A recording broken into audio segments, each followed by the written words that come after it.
Counterintuitive but true. The engineers getting the most out of AI tools are actually moving slower than before. Not because the tools are failing them, but because for the first time they have enough leverage to genuinely feel the consequences of every architectural decision they make. Speed was always hiding something. When your hands were the bottleneck, you made dozens of small, fast, cheap decisions every hour. You skipped the design doc, you hard-coded the config, you shipped the quick fix with a mental sticky note that never got revisited. The friction of typing created an illusion of productivity, while real thinking got quietly deprioritized.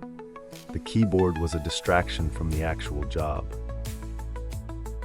When AI collapses a 2-day task into 1 hour, the natural human instinct is to fill that gap with more features, more tickets, more output. It feels like winning, but this is exactly the trap. You are now producing bad decisions at the speed of good ones, and the codebase will carry that debt silently for months before anyone notices the damage.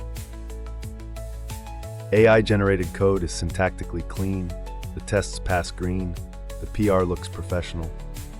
But junior engineers who ship at this stage have skipped the entire upstream reasoning process.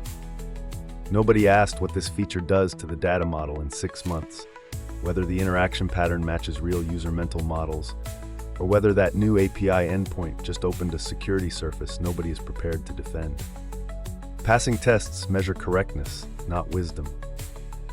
The questions that define great engineering have never been about whether the code compiles.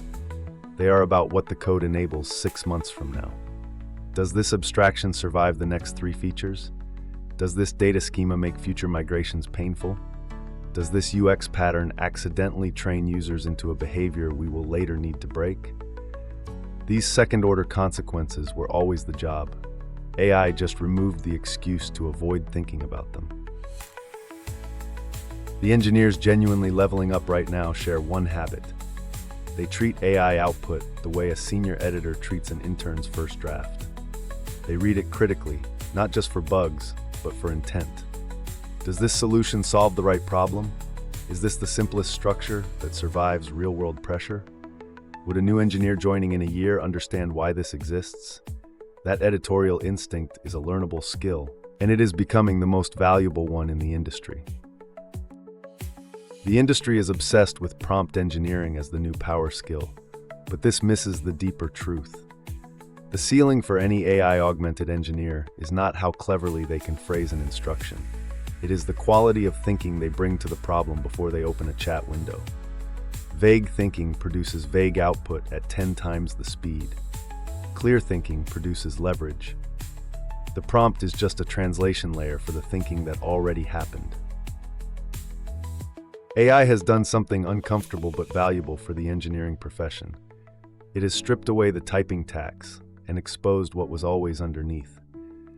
The engineers who thrive from here are not faster typers or better prompters. They are deeper thinkers who ask harder questions before a single line of code gets written. That skill was always the job. It is just impossible to hide from now.